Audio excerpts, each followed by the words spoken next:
안녕하세요. 옆집 아저씨입니다. 2024년, 2025년 기초연금에서 꼭 알고 있어야 하는 중요한 내용들 총정리하여 1편에 이어서 2편에서 또 이어가겠습니다. 1편 못 보신 분들을 위해서 오른쪽 위에 1편 링크 걸어둘게요.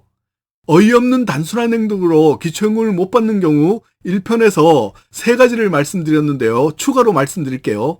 최아무개 씨는 자동차 보험료를 아끼려고 자녀와 공동 명의로 고급 자동차인 4천만 원 이상의 차량을 구입했다가 기초연금 탈락한 사례가 있었는데요.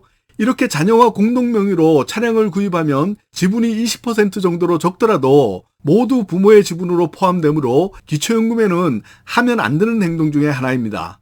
그리고 이 부분도 조금 안타까운 사연인데요. 박아무개 씨는 2021년에 65세가 되어서 기초연금을 신청했는데 소득 인정액이 초과되어 탈락되었는데 그 이후에도 나는 안 되겠지 하고 그냥 있다가 매년 소득 인정액이 오른다는 저의 얘기를 듣고 올해 신청을 해서 기초연금을 받게 되었는데요. 이런 경우는 탈락되더라도 그 다음 해에 소득 인정액이 인상되므로 본인의 재산만 많이 증가되지 않았다면 또 신청해 보아야 합니다.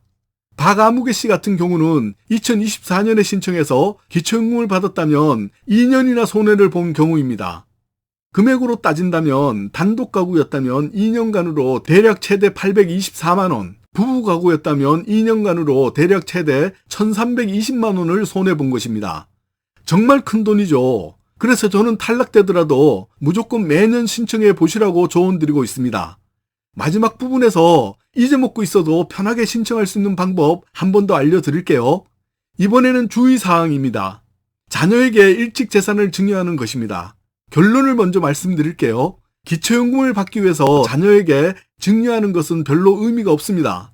이것을 왜 조심해야 하냐면요. 2011년 7월에 편법 증여를 대비한 내용을 준비했는데요. 2011년 7월 1일 이후에 재산을 증여했을 경우는 해당 재산의 가액에서 일부를 차감한 금액이 재산으로 산정되기 때문에 소득인정액 계산에 포함해서 계산을 합니다. 예를 들어 1억 원을 증여했다면 그것으로 끝나는 것이 아니고요. 매월 단독 가구는 240만 원, 부부 가구는 290만 원가량 소비를 한다고 간주해서 매월 차감해 나가는 방식입니다. 그러므로 1억 원만 증여했다고 해도 경우에 따라서는 3년에서 4년은 이 금액이 매월 부모의 돈이라고 간주됩니다.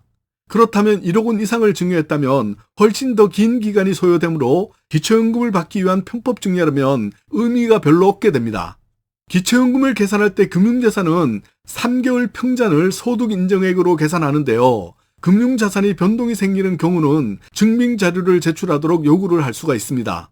또는 통장내역 1년치를 제출하라고 요구하는 경우도 있습니다. 그래서 이런 편법을 쓰지 않고 정당하게 금융자산이 줄어드는 경우에는 괜찮지만 증빙자료가 없는 경우는 고의적 의도가 있는 것으로 보고 빠져나간 금액 모두를 소득인정액에 반영합니다.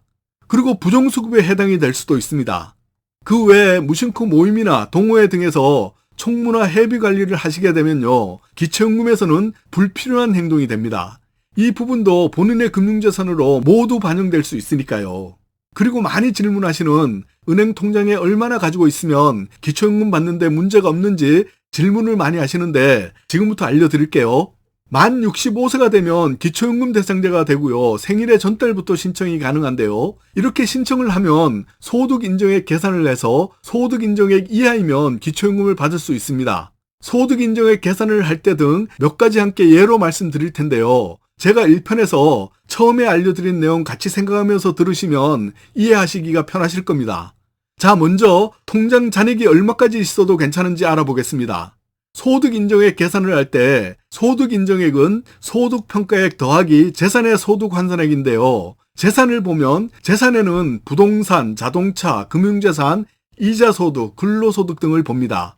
금융재산은 통장 잔액, 예금, 적금, 주식, 보험 등이 있는데요. 제가 처음에 말씀드렸죠. 금융재산은 소득액이 다른 것보다 좀 많이 잡히기 때문에 기초연금에는 불리한 소득입니다. 일반 재산인 부동산과 자동차의 경우는 처음에 말씀드린 도시별 공제금액 참고하시고요. 자동차는 4천만 원 이상이면 기초연금 탈락이라고 앞부분에서 알려드렸으니까 나중에 한 번 더 참고하시고요. 참고로 무료 임차 소득 간단히만 말씀드릴게요. 자녀 소유의 6억 원 이상 고가주택에 본인 또는 배우자가 거주하면 임차료에 상응하는 소득으로 인정하는 금액이 있는데요. 시가 표준액 6억 원 이상이면 39만 원 정도, 8억 원이면 52만 원, 10억 원이면 65만 원, 15억이면 97만 5천 원 정도의 소득이 있는 것으로 간주합니다.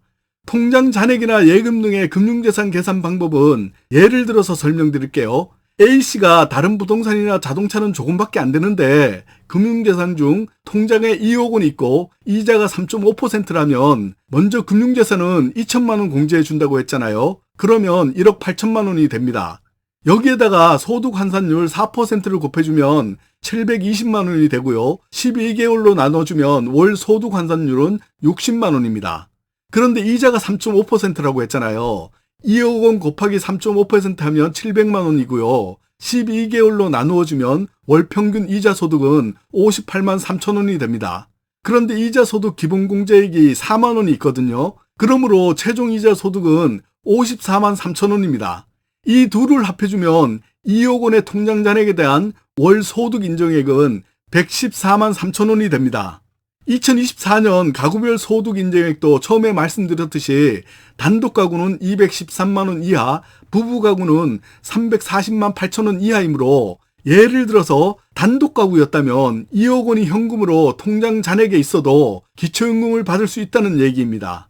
그러나 여기에다가 국민연금을 100만 원 정도 받으면 어떻게 될까요? 국민연금은 100% 모두 소득으로 잡히므로 현금과 국민연금을 합하면 단독 가구 소득 인정액 213만 원을 넘기므로 기초연금에서 탈락되어서 단돈 1원도 못 받게 됩니다.